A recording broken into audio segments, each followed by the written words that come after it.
I like the idea of not sacrificing your life for your supposed life. Like, I think that a lot of people, there's like a lot of motivational videos, entrepreneurial things out there that are like, you can sleep when you're there, you can, like, you have to sacrifice, you have to pay the price, you gotta grind, you gotta hustle. If you want to do something big, like, you can't just be comfortable. And I think all those things are true.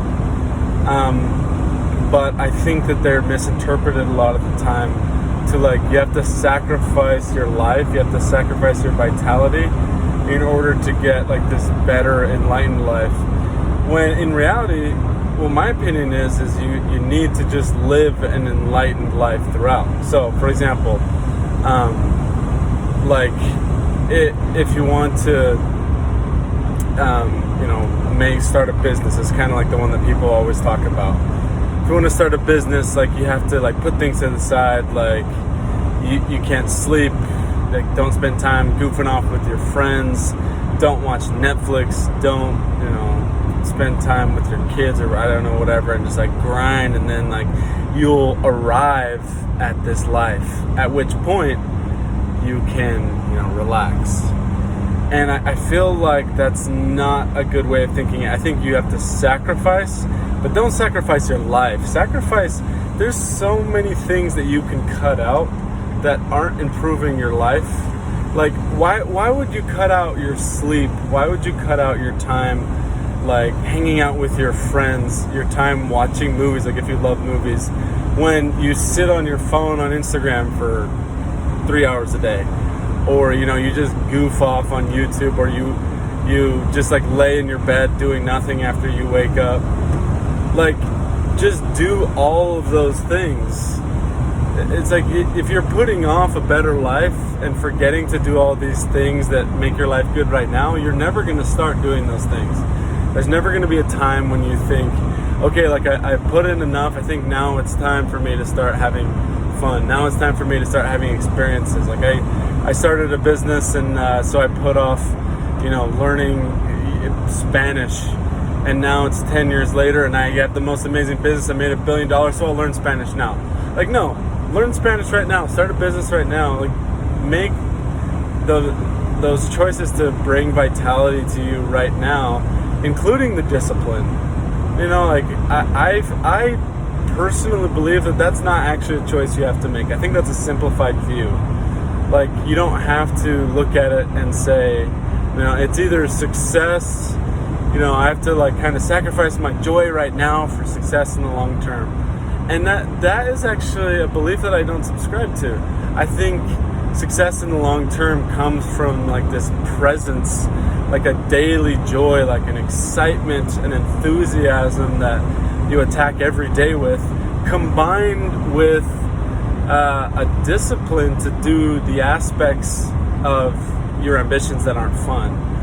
It's like, that's not to say that you're going to just be in love every single day with everything that you do always. That's not realistic, and that's if you are looking for that, then you probably won't be disciplined, because then you're like, you wake up, you don't feel great, like, yeah, they said seek my passion, like, I'll never work a day in my life, and this feels like work, so I guess this isn't my passion. Yeah, I don't believe that either. No, it's like, it's more nuanced than that, like, I think you can get up and grind, or, like push yourself to do uncomfortable things, but also be on fire, like, also be excited and not be waiting to have some destination to be excited, some destination to be happy. I was thinking about this the other day. It's like there was things when you were a little kid that you were obsessed with, or like in high school, or when you're even like an elementary school kid and you loved Beyblades, or you loved Power Rangers, or you loved basketball. And now you're an adult and you look back and you're like, okay, well, that doesn't serve me anymore. So would I go back and change that? Would I go back and say, hey, I'm an adult, go back to my kid self and say, why'd you waste all that time on those Beyblades? Why'd you waste all that time, collecting baseball cards? Don't you know that doesn't serve you now that you're in your 30s? Like, what a waste of time. You should have been disciplined. Come on, guy, get over it. It's like, and that's, I think, a problem that parents have, is they think too much in the future for their own kids. It's like, no, I wouldn't have sacrificed that. I don't care if that doesn't serve me. It did serve me. That gave me a presence when I was a little kid. That gave me enthusiasm. There's lessons that you pick up by just doing that thing right in front of you and doing it well, you know? And it's like, oh man, I do want to, and it doesn't mean just like goof off. There's a difference between like seeking purpose and excitement and enthusiasm and just like, hey, let's like live for today, eat, drink, and be merry. Let's just waste all our money and go to Vegas and booze and just travel all the time and, you know, skimp work. Like let's act like we're young forever and just, you know, be on the winds of change every single day. And it's not that. There's a sweet spot. There's a sweet spot where you are enthusiastic, you are present, like you have to force yourself to go to bed, you're pumped to get up, but it's not because it's just fun and frivolous. Like I find that feeling, you know, that feeling like when you're a little kid and you're obsessed with that thing and you can't wait, you know, until your friend comes over and you can play Yu-Gi-Oh! Like you're just like so excited about it. I find that feeling to be more the case with things that are, you know, like challenging rather than just fun, or like purpose driven, or, you know, like I don't think there's any better feeling than being totally exhausted towards something that excites you, like something that gives you purpose. That's the best feeling in the world. And so I've been trying to reconcile these two pieces of advice that people always say are contradictory. You know, there's the camp of people that are saying, you know, like grind, you know, give up the momentary pleasure for the long-term horizon, you know, and like eat shiz for 10 years so that when you're in your 40s, like you can finally relax and be happy. And then the other camp is like, hey, you're young, live it up. Like stop trying to say you'll be happy when. You'll be happy when you get the job. You'll be happy when you get the girl. You'll be happy when you retire. You'll be happy now. And I honestly don't believe that those two things are mutually exclusive. I think it's just there's more nuance to it. I think that you have the ability to be excited about what you're doing right now, and to be passionate about what you're doing right now, and have it also be a grind. I think that's part of what makes it exciting. I don't think that that's a bad thing. You know, like you go to work every day and things are hard and you force yourself to get up and go to the gym, but you also enjoy just being there. It's not only I hate my life, but I can't wait till it all pays off. Oh man, I've just been like stowing away all this joy, and I can't wait till it bursts into my life in 10 years. I'll be so happy because all these days sucked. You know, my 20s, I'm not wasting my 20s. I'm not wasting my youth, because one day all this joy that I've been waiting to have will be so immense, and I'll reach heaven, and my terrible life on earth will have been worth it, because heaven will be so blissful. And it's like, no, that's not the case at all. Like even if that thing doesn't pay off, like work at it, obsess at it, be enthusiastic about it, and think about how it'll pay off. But do those things simultaneously, you know? Like, be into your life right now. You have an idea, you have something that you feel like would supercharge your life, but maybe, you know, you second guess yourself because, you know, like I would really love to I don't know, I would really love to go hike in the Himalayas, and that's kind of bucket list. Do something else even. Like I'd really like to learn a language, or I'd really like to start a business, or I don't know, whatever it is. And then you're like, well, that's maybe not, that doesn't align with my 10-year plan. Like, I'm trying to be a CEO in 10 years. I'm trying to be an attorney in 10 years. I'm trying to be a movie producer. Why would learning Spanish help me with that? Like, yeah, you know what? Maybe you're right. Do it. Just like, try it. I don't know.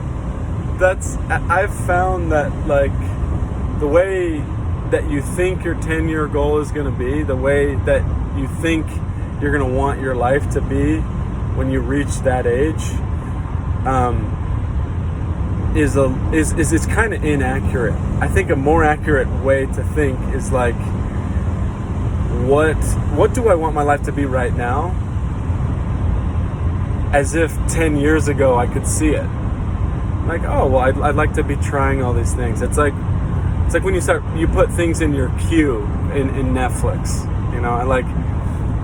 What is future me gonna think is a good movie? Like, oh, that seems like a good documentary. I want to learn that. No, I don't want to learn it right now. Like, no, that seems boring tonight. I mean, I'll watch this other thing. I'm gonna watch this documentary about Navy SEALs because that's awesome. Like, I'm gonna watch that tonight. But like this documentary about the history of Alexander Hamilton, like, that seems important. I should like that.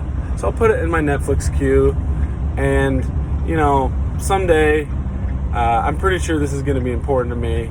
And then every single day you go on your Netflix queue and you just add more things that seem like they should be the responsible, important choice, but you never watch them.